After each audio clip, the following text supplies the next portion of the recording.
Final Fantasy VII Rebirth, widely regarded as one of the best RPGs ever made by many, and was a Game of the Year contender at the Game Awards in 2024. It has a 9.2 from critics and 8.9 from users on Metacritic.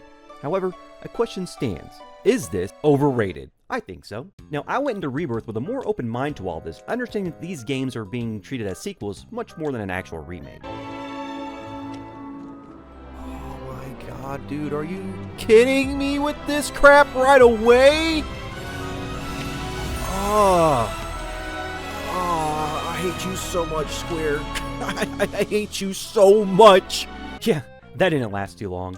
I'll be doing a similar format like I did with my last video. If you haven't seen my video on Final Fantasy Remake, I advise you to go ahead and check that out and then come back. I want to be as fair as possible, so I'm going to provide subjects that I do enjoy about the game and everything I dislike about it on the back end.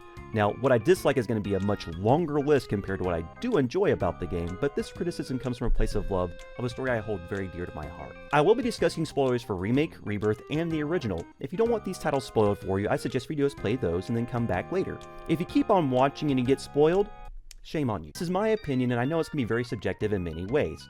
I don't expect anyone else to have the same opinion as me. If you do enjoy these games, that's perfectly fine. We're all allowed to like what we want to like. Just like the previous game, they put a ton of detail into all the environments. This is easily one of the best looking games for the PS5.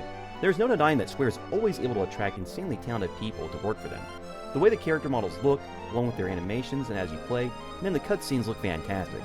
Especially any of their pre-rendered scenes, you can tell this is not in-game, but isn't too far off from what you actually see while you play the game. With the technical abilities at Square, Rebirth provided me more of what I was expecting from the previous title. Having a more realized and fleshed out world was great to finally see. That was something that was sorely missed from Remake. You didn't get to get that contrast of leaving Midgar after spending a decent amount of time there. Walking out, seeing grassy fields, blue sky, along with the side of the ocean. They did a nice job revealing this to you as you step out of the escape tunnel from home, witnessing the semi-open world for the first time. There's a lot of environmental details in each biome you visit, and it's great to see how different the rest of the world is. The grasslands are vast, with view of the ocean and farmlands, with hills and a rural feel with old withered equipment that are almost ruined. There's some wildlife you'll see fly over or scamper about. You'll see the fiends of the world for you to encounter roam around. Once you're done exploring the grasslands and continue with the main quest, you then come to the edge of a swampy area, just like in the original. It feels like this place would not feel extremely welcoming, and a far cry from what was depicted as a swamp from the original game. The Mithril mines are very cavernous, and it has some nice scenery, but feels like a mine. Once you leave the Mithril mines, it then opens up to the Junon region, which is a little more rocky and mountainous. Along with Junon being seen more as a mini Midgard than compared to the original, was pretty interesting to see. It is like this in the original where the bottom is more polluted like the slums, all the while there being a large plate above blocking out the sun, and the people on top live more in luxury. Cosmo Canyon is what I would imagine it would look like, with high plateaus with a deep red tint, resembling a lot of what the Southwest looks like in the USA. Gungaga being more of a jungle-like region was an interesting choice, I thought. In the original, I didn't really get jungle vibes from that location. It felt more like a wooded area more so than a jungle.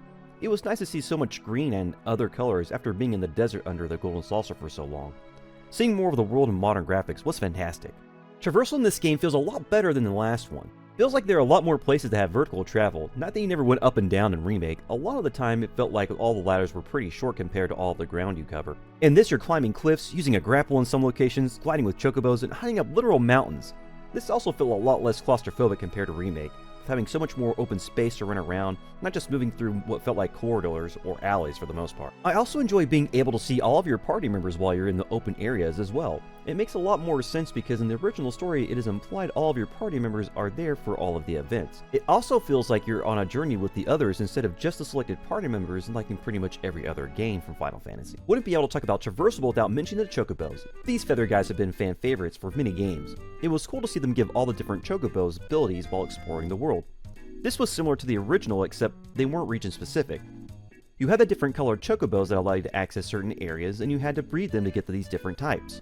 The main goal in that game was to get the golden chocobo, because it could go anywhere and allowed you to pick up all the ancient materia. But it was nice not having to go through all of that breeding mess to have different colored chocobos. You're also able to have different skins for your feathered friends. I ended up using different skins for each area to kind of match where that bird was. Just like in Remake, there are some times the game actually genuinely made me laugh. Red dressed as a human and dancing like Michael Jackson, the time seeing strippers around children. I don't think this was supposed to be funny, but it was to me. They are called dancers, but it was never implied that way. Instead of Cloud giving Yuffie CPR, she wakes up and freaks out. If you choose to have Cloud smile at Aerith in Cosmo Canyon during her speech, Seriously, why did they have him do this? I guess Cloud is so broken he doesn't understand simple emotions anymore. There are other times the game made me laugh as well. The battle system had a decent upgrade, and I actually enjoyed a lot what they did with it. Most of my concerns from the previous title have been addressed. Most of the characters are pretty fun to play as, except for Barret and Aerith. They still feel pretty similar to how they played in Remake. Kate Sith still sucks. One big change they made is how the blocking works. In Remake, it was just a lower damage, which that is how blocking works in most games, but they added a perfect block mechanic that will completely negate damage. It is nice to have, but I honestly never feel like I got the timing down for the most part. I just brute forced my way through fights like I do in most RPGs. I'm a big sword go boom kind of guy. A major change they made is the synergy abilities. This allows you to have more damage output to help pressure enemies, as two members of your party team up in a flashy attack. You need to have both characters use a certain number of abilities separately before you're able to use the synergy ability. There are also tactics you can use as well. These can be used as much as possible and will vary from character to character with how useful they are and whom is able to team up for the tactic. Tactics are also a good way to help build pressure against enemies. Synergy abilities, tactics, and stat boosts are all unlocked through the Folio system. I like the Folio system for the most part. Folio is a pretty dumb name though, so I'm going to call it the Sphere Grid for the rest of the video. Being able to choose what your characters will be able to do and increase stats was a nice change to see. Not that you couldn't do that in Remake, but it feels like it has been expanded upon. It's also somewhat linked to your weapon upgrades as well, for the sheer fact that both require skill points to level up weapons or to unlock new abilities and stats. What is nice about the weapons is SP is shared across all of the weapons in the game, just like how it was in the previous title. I do feel like it is a little more limited because you will have plenty of stat buffs to choose from, but will only be able to add one starting out and doesn't unlock new slots too often for stats. It is nice that all the weapons are able to increase their materia slots, which you're able to in Remake as well, just makes older weapons still viable in the late game. However, later weapons are always going to have more materia slots. I liked how the weapons upgraded in the previous title more, but I do understand this is for balancing. The Sphere Grid, though, is a different story. This was handled well, and I like a lot of the choices you are given. You're able to increase stats, learn new abilities, upgrade limit breaks, and the most valuable, in my opinion, learn new synergy abilities. This gives you a bit more control on how you build your characters, along with how you have your materia set up. Speaking of materia, it is pretty much the same as in Remake. There are some new materia types you're able to unlock that will give you 2 spells in one, to help save materia slots. However, you're only able to tame one of those, and materia does not multiply once it's maxed out. So I feel like that was something that was missed by the devs, to have an extra layer in reward for fully maxing out an orb.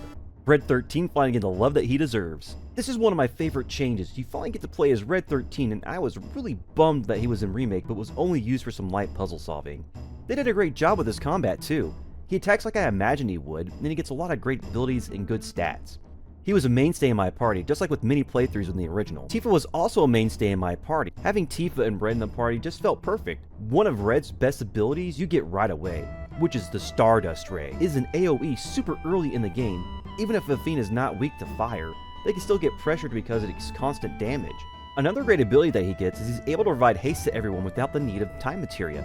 The only downside of this is that it can only be used when he's in Vengeance mode. His Vengeance mode can be buffed through his Sphere Grid and can have it to where ATB is built when it is activated, along with having some HP healed as he goes into it.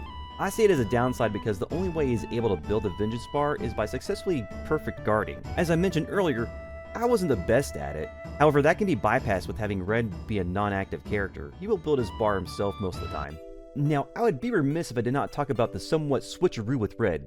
They for some reason decided to have him put on an act in front of everyone. He changes his voice to an extremely low and gravelly voice, posting that he possesses a deep wisdom. You hear his voice for so long and introduced to his real voice for a brief moment. When this happened in Costa del Sol, it was really confusing to me. I thought I was possibly channeling someone else for whatever reason. It didn't cross my mind that that would be his actual voice. Once you get to Cosmo Canyon, he drops the act and starts acting more like himself. I understand that he is technically a teenager due to the long lifespan of his species, but this just came out of nowhere. The voice eventually grew on me, but it was a little jarring when this was presented. It did not ruin the character for me. He does say some funny things during battle. I highly recommend that he be a part of your main team. Most of the characters don't feel like they have much development throughout the whole story. They all feel about the same like they did in Remake. With one big exception, Barret.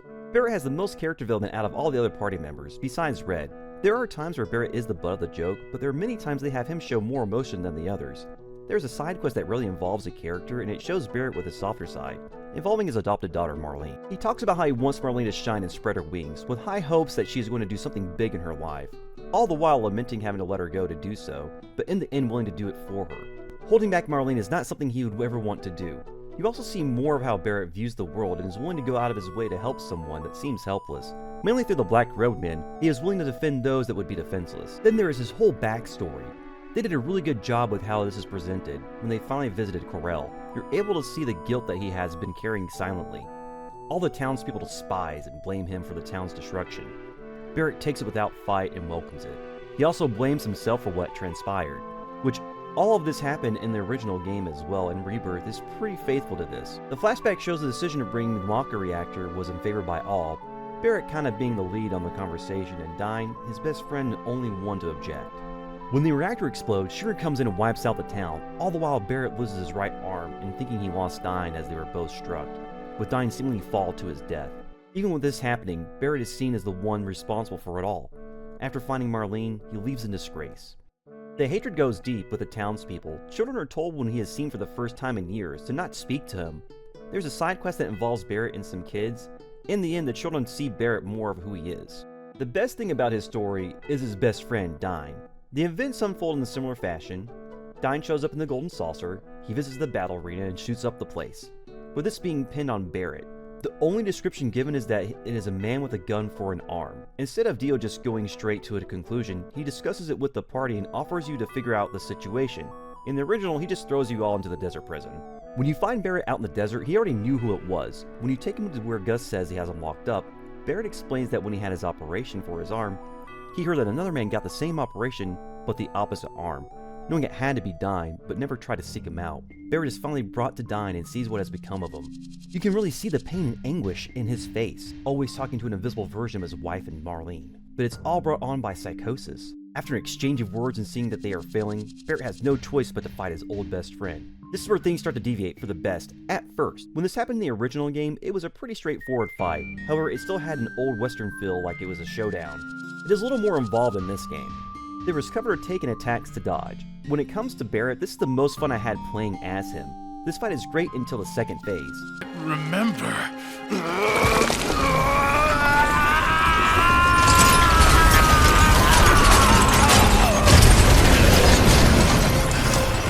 Why did they decide to have Resident Evil shit happen? It comes out of nowhere and it's never explained. Once you get past that, this is when the game actually brought a tear to my eye. The Shinra army shows up, which didn't happen in the original, but wasn't something I was completely against. Dyne being shown his daughter survived and is torn, knowing they can never go back to the life he once had and is too far gone. He gets up and basically does a death by cop. As the commotion is going on, the rest of the team is fending off the troops. Dyne is struck too many times, and he gives Barret his last words. You carry that guilt, that weight. Dyne. Baby,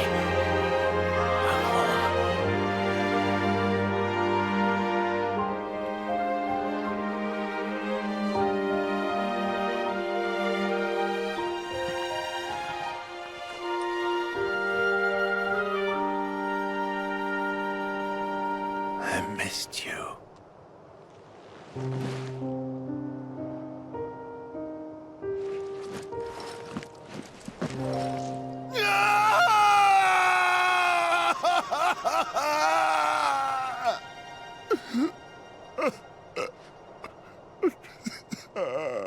That scene was done very well and had a lot of weight behind it. A lot of that with the performance from the voice actor for Barret. You'd think after such an emotional scene, they have more of a scene letting Barret contemplate and try to process what just happened. Nope! You're then thrown to one of the many games. It would have played out so much better if they had a cutscene with the rest of the party doing some action and the whole time Barret is just motionless, trying to process everything. I also feel like the voice actor for Barret should have been up for the best performance in the Game Awards. As I said, I feel like he shows the most emotion out of everyone. Wake up, baby. Wake up. Don't leave me. Not again.